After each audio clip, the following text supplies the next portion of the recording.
Olá, bem-vindos ao Chalé Cultural, eu sou Grace Posato e hoje vamos falar sobre Coraline.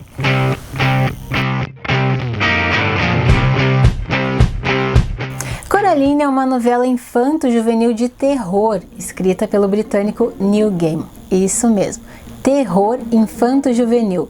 No Brasil não é muito comum encontrar livros infantis deste gênero, mas na Inglaterra assustar crianças com histórias de terror é praticamente uma tradição, principalmente na era vitoriana. Essa edição que nós temos aqui foi publicada em 2003 pela editora Rocco, tem 155 páginas e ilustrações de Dave McKean que se encaixam perfeitamente com o clima da história. McKean é um antigo colaborador de Gaiman em trabalhos como Mirror Mask, Os Lobos Dentro das Paredes, Mr. Punch, Orquídea Negra e as famosas capas de Sandman. Mas qual é a história de Coraline? Coraline Jones está de férias e acaba de se mudar com os seus pais para uma casa de campo, numa nova cidade. Como é uma casa muito grande, ela foi dividida em apartamentos, mas nenhum de seus vizinhos tem idade para ser seu amigo. E ela tem contato com eles, um senhor muito estranho que parece ser um pouco louco e duas senhoras. Mas Coraline sempre acaba se irritando com eles porque eles pronunciam o seu nome de forma errada. Por mais que ela tente corrigir, eles sempre a chamam de Caroline ao invés de Coraline, dando a entender que eles não prestam atenção em nada do que ela diz. Os pais de Coraline também não dão atenção para ela, estão sempre ocupados, trabalhando em home office, e então Coraline se vê sem amigos, sem nada para fazer, e como o clima está sempre chuvoso, ela fica completamente entediada. O pai de Coraline, que está trabalhando e louco para se livrar da filha, sugere que ela vá brincar de explorar o casarão e contar quantas portas e janelas a residência possui. E é durante esta missão de reconhecimento que Coraline descobre uma porta trancada e ela questiona a mãe, que diz que a porta não dá para lugar nenhum. Como qualquer criança curiosa, ela importuna a mãe para encontrar a chave e descobre que a porta dá para uma parede de tijolos. Coraline fica intrigada com isso. No outro dia, quando a mãe resolve ir ao supermercado, Coraline pega a chave, abre novamente a porta, só que desta vez a passagem abre para um corredor escuro e lá ela encontra o mesmo apartamento como se fosse uma versão espelhada, uma cópia ou até mesmo uma realidade alternativa da sua casa. Só que tudo lá parece mais bonito, mais colorido, o jardim é bem florido, os brinquedos têm vida e o gato preto que costuma rondar a sua casa conversa com ela. Além disso, todas as pessoas são carinhosas e atenciosas com ela, até mesmo seus novos pais, que parecem ser muito mais divertidos. A grande diferença é que lá as pessoas têm botões pretos costurados no lugar dos olhos. Coraline acha tudo muito estranho, mas como ela está se divertindo e sendo bem tratada, ela não dá muita importância para isso. Conforme Coraline vai aumentando suas visitas neste mundo espelhado, ela vai percebendo que as pessoas ali também escondem segredos, tem algumas coisas estranhas acontecendo e ela percebe que talvez esteja correndo perigo. Bom, mas não dá para contar mais do que isso sem entrar em spoilers e estragar a experiência de quem ainda não leu Coraline.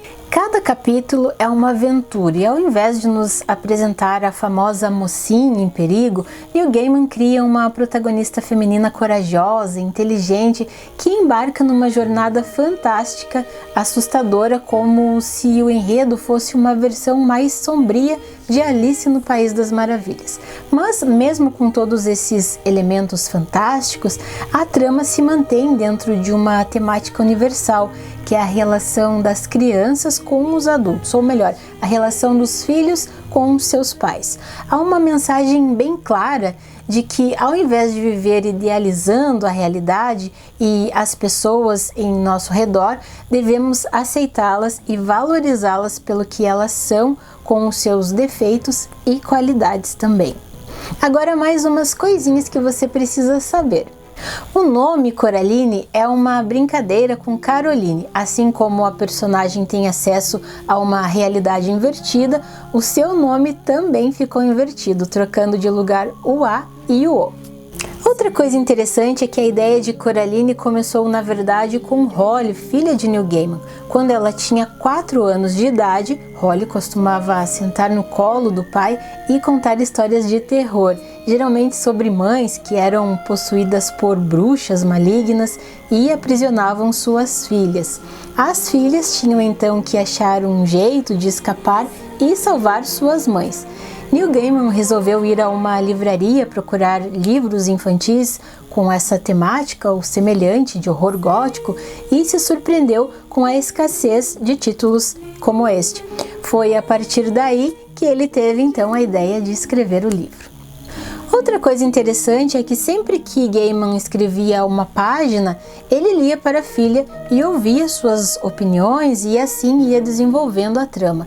Inicialmente seriam apenas algumas páginas, um conto, para agradar a filha, mas a história acabou crescendo, ganhando corpo e acabou virando o primeiro livro infanto-juvenil de Neil Gaiman. Como não se tratava de um trabalho sob encomenda, ele acabou levando 10 anos para concluir então essa história.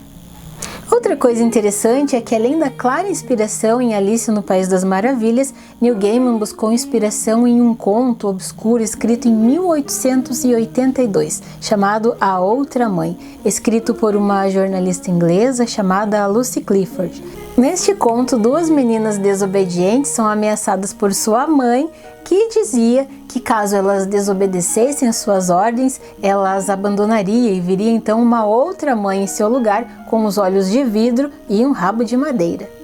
Outra coisa interessante é que o gato da história que vive rondando a residência de Coraline foi inspirado em um gato de verdade que vivia rondando a casa de Neil Gaiman e sempre se metia em brigas à noite. Nessa época, Gaiman vivia numa casa onde não era permitido ter animais, mas sempre tratava dos machucados do gato no dia seguinte. Para finalizar, deixamos aqui também como dica a belíssima versão cinematográfica de Coraline, feita em stop motion e que também é muito boa. Tanto o livro quanto o filme são recomendados para adultos e também para crianças. Vale a pena dar uma conferida. E este foi o nosso vídeo de hoje. Se você gostou, deixa sua curtida, comente, compartilhe com os seus amigos e na próxima semana tem mais. Conheça também a nossa lojinha virtual do Chalé Cultural e também uma forma muito legal de poder colaborar aqui com o canal. Confira na descrição aqui do vídeo. Até a próxima. Tchau, tchau!